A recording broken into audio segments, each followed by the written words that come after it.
Hello everyone, I am Vaishali. कैसे हो आप सब? आज इस वीडियो में हम लोग डिस्कस करेंगे कि प्योर मैथ्स और अप्लाइड मैथ्स को आप किस तरीके से तैयार कर सकते हो और कितना वेटेज प्योर मैथ्स रखता है और कितना वेटेज अप्लाइड मैथ्स रखता है, और हमारे पास कौन कौन से टॉपिक्स प्योर मैथ्स के अंदर आते हैं, प्योर मैथ्स की प्रिपरेशन किस तरीके से करनी चाहिए, प्योर मैथ्स में जो क्वेश्चंस का फॉर्मेट आता है वो कैसे वो आता है, प्योर मैथ्स के क्वेश्चंस को प्रिपरेशन करने की क्या स्ट्रेटेजी रखनी चाहिए। सिमिलरली फॉर अप्लाइड पोर्शन का क्या सिलेबस है, क्या वेटेज है, कैसे क्वेश्चंस को तैयार करना चाहिए, क्या स्ट्रेटेजी रखनी चाहिए, क्या दोनों को साथ में रख के तैयारी करनी चाहिए, या फिर सिर्फ प्योर की बदौलत हम एग्जाम क्वालिफाई कर सकते हैं, या सिर्फ अप्लाइड की बदौलत कर सकते हैं। Let's see, will start discussing this all in this video thoroughly. शुरू करते हैं। प्योर मैथ्स पार्ट की बात करें तो प्योर मैथ्स में यूनिट 1 में हमारे पास लीनियर अलजेब्रा और रियल एनालिसिस आती है। यूनिट 2 में हमारे पास एब्स्ट्रैक्ट अलजेब्रा, जिसमें हम ग्रुप थ्योरी पढ़ते हैं, रिंग थ्योरी पढ़ते हैं, फील्ड थ्योरी पढ़ते हैं, और उसके बाद हमारे पास कॉम्प्लेक्स एनालिसिस आती है। इसके बाद अगर हम बात करें प्योर मैथ्स के पोर्शंस की, तो जो क्वेश्चंस होते हैं प्योर मैथ्स के वो बहुत ज़्यादा थ्योरम्स बहुत ज़्यादा क्या क्वेश्चंस जो होते हैं they are theorems based, definition based और inter related concept based questions हमारे प्योर मैथ्स से एग्जाम में आते हैं। आपको बहुत in depth knowledge pure maths के क्वेश्चंस को सॉल्व करने के लिए थ्योरम्स की होनी चाहिए। आपको उनकी इंटर कनेक्टिविटी आनी चाहिए। आप समझ सकते हो, जैसे एक क्वेश्चन अगर आप लेके चलोगे वेक्टर स्पेसेस का, तो वो लीनियर ट्रांसफॉर्मेशन से भी कनेक्टेड होगा। लीनियर ट्रांसफॉर्मेशन वेक्टर स्पेस का कॉन्सेप्ट आएगा। सिमिलरली अगर आप moving ahead eigen values, eigen vectors की बात करें तो वहाँ पे सारे मैट्रिसेस की डेफिनेशंस, उनके कॉन्सेप्ट्स वो सब पता होने चाहिए। तो प्योर मैथ्स के topics are very much interconnected. आपको जब आप पढ़ें, तैयारी करें, तो आपको सारे टॉपिक्स इसी तरीके से पता होने चाहिए, इसी तरीके से आपके तैयार होने चाहिए। Is that clear to you? चाहे मैं रियल की बात करूँ, लीनियर की बात करूँ, एब्स्ट्रैक्ट अलजेब्रा की बात करूँ या कॉम्प्लेक्स एनालिसिस की बात करूँ, तो क्वेश्चंस के फॉर्मेट्स उसी तरीके से उसकी थ्योरी तैयार होनी चाहिए जिस तरीके से एग्जाम में क्वेश्चंस पूछे जाते हैं, ताकि आप क्वेश्चन के दौरान उनकी कनेक्टिविटी को समझ सकें। दूसरी बात, जब एग्जाम में हम प्योर मैथ्स के क्वेश्चंस को सॉल्व करते हैं तो वो थोड़ा कम टाइम टेकिंग है, बट आपको क्वेश्चंस की लैंग्वेज समझने में डिफ़िकल्टी अगर आ रही है तो आपको लूपिंग में उसकी रिवीजन ज़रूर करनी पड़ेगी। अदरवाइज आप पहले तो आपको समझ में आना चाहिए कि क्वेश्चन क्या पूछ रहा है। अगर आप समझ पा रहे हैं कि क्वेश्चन क्या पूछ रहा है, ऑप्शंस इससे कैसा रिलेटेड है, कौन सा थ्योरम किस डेफिनेशन से कनेक्ट हो रहा है, तब आप क्वेश्चंस को थोड़े ही टाइम पे सॉल्व कर पाते हैं। नेक्स्ट, आपको जब भी आप प्योर मैथ्स के टॉपिक्स को पढ़ें तो उनको वीकली रिविजन पे ज़रूर लेकर आएँ, which is very important to boost your marks. Part C में जो प्योर मैथ्स के क्वेश्चंस है वो हमेशा ज़्यादा आते हैं। ज़्यादा number of questions part C में आप प्योर मैथ्स के देखोगे। अब अगर प्योर मैथ्स के क्वेश्चंस की वेटेज की बात करें तो रियल एनालिसिस हमारी 60 प्लस मार्क्स की आती है, लीनियर अलजेब्रा हमारी 50 प्लस मार्क्स की आती है, एब्स्ट्रैक्ट अलजेब्रा हमारी 30 प्लस मार्क्स की आती है, कॉम्प्लेक्स एनालिसिस भी हमारी 30 प्लस मार्क्स की आती है। इसमें आप रियल एनालिसिस को पूरा तैयार नहीं करते। मैंने आपको प्रीवियस वीडियोज़ में ही बताया कि रियल एनालिसिस डिफिकल्ट हो जाती है बच्चों के लिए, तो कुछ सेलेक्टेड पोर्शंस ही हम रियल एनालिसिस का तैयार करके जाएँ तो रियल एनालिसिस आप 30 प्लस मार्क्स की भी तैयार कर सकते हो, तो it is well and good. Linear algebra आप पूरी ही तैयार करिए, क्योंकि लीनियर अलजेब्रा आपकी स्कोरिंग भी है, और अब बीएससी ऑनवर्ड्स, बीएससी में, एमएससी में सब में लीनियर अलजेब्रा पढ़ते हैं, तो इसके 50 प्लस मार्क्स अगर हम लेके चलें। एब्स्ट्रैक्ट अलजेब्रा में अगर आप ग्रुप थ्योरी भी कर लेते हैं, इसके मैं 10 प्लस मार्क्स ले रही हूँ। कॉम्प्लेक्स एनालिसिस भी आपको पूरी तैयार करनी, तो इसके 30 प्लस मार्क्स ले रही हूँ।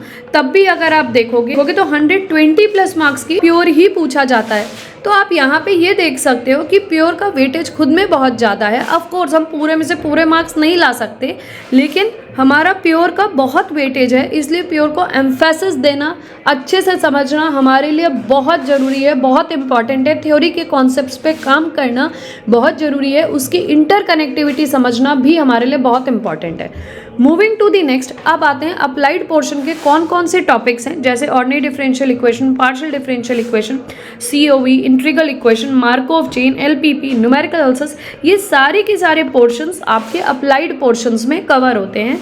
इसके बाद अगर अप्लाइड पोर्शन के क्वेश्चंस की बात करें तो अप्लाइड पोर्शंस के जो विजुअल डायरेक्ट टॉपिक बेस्ड होते हैं, जैसे हीट इक्वेशन, वेव इक्वेशन आप लगाओ तो हीट इक्वेशन के जितने भी कॉन्सेप्ट्स हैं उन पे डायरेक्ट बेस्ड क्वेश्चंस आपके बनते हैं। ये नहीं कि हीट इक्वेशन से वेव इक्वेशन कनेक्टेड है, नो, इंडिविजुअल टॉपिक्स हैं, उन पे बेस्ड आपके क्वेश्चंस बनते हैं। तो यहाँ पे जो आप क्वेश्चंस देखोगे they are individually topic based. लेकिन ये कि क्वेश्चंस आपके लेंदी होते हैं, टाइम टेकिंग होते हैं, दे रिक्वायर मोर कैलकुलेशन, तो इनकी रेगुलर प्रैक्टिस ही आपको हेल्पफुल रहती है एग्जाम में क्वेश्चंस जल्दी करने में, क्वेश्चंस को समझने में। क्वेश्चंस के जो फॉर्मेट होते हैं वो रिपीट होते हैं यहाँ पे ना, क्योंकि type of format of the questions repeat होता है, क्योंकि आप लोगों को पता है कि इस तरीके का क्वेश्चन है तो यहाँ से वैसा क्वेश्चन आएगा। तो बेटर है जो repeating format of the questions है उसकी ज़्यादा से ज़्यादा प्रैक्टिस आप करके जाइए। जैसे इंट्रीगल इक्वेशन में जो फॉर्मेट ऑफ क्वेश्चन है वो रिपीट होता है, COV में रिपीट होता है, 3-3 नंबर के क्वेश्चन पार्ट बी में जो आते हैं वो हमेशा एक से ही पूछे जाते हैं, तो उनको तो आप हर हालत में तैयार करके जाइए। This is time taking portion applied का, इसीलिए मैं हमेशा कहती हूँ कि हर दिन कम से कम 1 से 2 क्वेश्चन या 3 से 4 क्वेश्चन आप कम से कम टाइम पे इस अप्लाइड पोर्शन का रिवीजन करते ही करिए। वैसे तो आपको कम से कम 2 से 4 घंटा कम से कम अप्लाइड का रिवीजन हर दिन करना चाहिए, जो स्पेशल प्रैक्टिस, जो बहुत अच्छी प्रैक्टिस में है बच्चे एग्जाम को देने के लिए, तो कम से कम 10 से 15 क्वेश्चन आपको प्रैक्टिस करनी ही करनी चाहिए। लेकिन अभी क्योंकि स्टार्टिंग अगर आपको लग रहा है कि आप कम समय दे पा रहे हैं तो कम से कम 4 से 5 क्वेश्चन करिए, नहीं है तो 2 से 3 क्वेश्चन करिए, बट हर दिन अप्लाइड के पोर्शंस की प्रैक्टिस होनी ही चाहिए ताकि आपकी स्पीड भी बढ़े, आपकी कैलकुलेशन भी बढ़े। आप जब क्वेश्चन को सॉल्व करें तो आप समझें कि कहाँ पे आप अभी भी मिस्टेक कर रहे हैं। क्लियर? क्वेश्चंस जो है वो कॉन्सेप्ट बेस्ड से ज़्यादा फॉर्मूला बेस्ड क्वेश्चंस होते हैं, जिसमें आपको फॉर्मूला पता होना चाहिए। तो उन फॉर्मूलाज को, उन कॉन्सेप्ट्स को आपको एक फॉर्मूला शीट बना के लिख लेना चाहिए ताकि आप जब रिवीजन करें तो आसान हो। उसके लिए मैं आपको एक बात बताती हूँ, जब भी आप अप्लाइड पोर्शन पढ़ें, लेट ODPD पढ़ें या जो भी है COV, इंट्रीगल, न्यूमेरिकल, तो जब भी किसी टॉपिक के क्वेश्चंस करने बैठें तो पहले 2 पेज छोड़ दें। उस फर्स्ट और आगे पीछे के पेज में आप सारे उस चैप्टर के जिसके आप क्वेश्चन सॉल्व करने वाले हो उनके सारे फॉर्मूलाज लिख लो।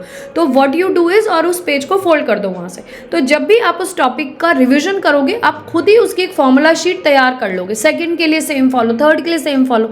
सो एग्जाम के टाइम पे आपके पास एक फॉर्मूला शीट तैयार रहेगी जो PD, OD या जो भी न्यूमेरिकल जो भी आप टॉपिक पढ़े उसके लिए बहुत आसान रहेगी। ठीक है? रेगुलर बेसिस में इनकी प्रैक्टिस होना बहुत जरूरी है, जिससे कैलकुलेशन फास्ट होगी, कैलकुलेशन स्पीडली होगी और कैलकुलेशन करेक्ट होगी, एक्यूरेसी ज़्यादा मिलेगी। सो ये चीज़ ध्यान रखिएगा। क्लियर ना? अगर हम टॉपिक्स में मार्क्स डिस्ट्रीब्यूशन की बात करें तो ODPD कम से कम आपकी 35+ मार्क्स की आती है, बट मैं 30 मार्क्स लेके चली हूँ। यहाँ पे COV 12+ मार्क्स की आती है, मैंने 10+ मार्क्स लिए। सिमिलरली आप बात करें तो इंटीग्रल इक्वेशन मैंने 10+ मार्क्स लिया। न्यूमेरिकल आंसर्स आपका कभी 1 क्वेश्चन आता है तो कभी 2 क्वेश्चन आता है, तो मैंने फिर भी एक पार्ट बी के हिसाब से 3+ मार्क्स लिया है। सिमिलरली LPP के लिए भी 3+ मार्क्स लिया है। और मार्क ऑफ चेन आपकी 10 से 12 नंबर की आती है, लेकिन मैं यहाँ पे 7+ मार्क्स लेके चली हूँ। तो टोटल अगर आप देखो तो 63+ मार्क्स डिस्ट्रीब्यूशन जो आपका पूरा होता है वो आपका अप्लाइड पोर्शन का होता है। तो यहाँ पे हम ये कह सकते हैं कि अप्लाइड से एग्जाम क्वालिफाई नहीं होता, प्योर से भी नहीं होता। वाई? बिकॉज प्योर में कभी कभी क्वेश्चन किसी पर्टिकुलर टॉपिक के डिफिकल्ट आ गए, तो आपको दोनों टॉपिक्स को साइमल्टेनियसली तैयार करते हुए चलना है ताकि आप 100+ स्कोर अपना वहाँ से ऑब्टेन कर सकें। It is very important. That's why always say कि या तो सुबह आप प्योर का टाइम लगा लो और इवनिंग में आप अप्लाइड का पोर्शन लगा लो, या फिर दिन में अप्लाइड लगा लो और शाम को प्योर लगा लो। तो दोनों को साइमल्टेनियसली तैयार करते हुए चलना है। जब भी किसी भी प्योर या अप्लाइड के टॉपिक्स की आप प्रिपरेशन करेंगे तो इनके क्वेश्चंस को देखते हुए चेक करना। CSIR की तैयारी कर रहे हो तो कैसे पार्ट बी में क्वेश्चन आ रहे हैं, कैसे पार्ट सी में आ रहे हैं और कैसे इंटररिलेटेड ऑफ क्वेश्चन हमसे पूछे जा रहे हैं। तो यहाँ पे कंक्लूजन इज दिस कि प्योर की प्लस अप्लाइड की आपको साइमल्टेनियसली क्वेश्चंस की प्रैक्टिस करनी है ताकि एग्जाम में जो क्वेश्चन आसान हो, जो क्वेश्चन आप कर सकें, उन क्वेश्चंस को उसी समय अटेम्प्ट करते हुए आप कर लें। वहाँ पे ये नहीं सोचा जाएगा कि अरे प्योरी तैयार करके आए हो तो प्योरी का करेंगे, नहीं। आपको एग्जाम क्वालिफाई करना है तो इसलिए दोनों चीज़ों को तैयार करके चलेंगे। जो ईजी पोर्शन होगा उसको करके हम आगे बढ़ जाएंगे। आई होप इस वीडियो से आपको थोड़ी क्लैरिटी मिली कि कौन से पोर्शंस किस तरीके से तैयार करने हैं, किसका कितना मार्किंग डिस्ट्रीब्यूशन है। वीडियो अच्छी लगी हो तो प्लीज़ चैनल को ज़रूर सब्सक्राइब करें और अपने फ्रेंड्स के साथ ज़रूर शेयर करें। कमेंट के द्वारा ज़रूर बताएं कि आपको अभी भी किसी टॉपिक में डिफिकल्टी हो रही है। Till then good bye and take care and thanks for watching this video.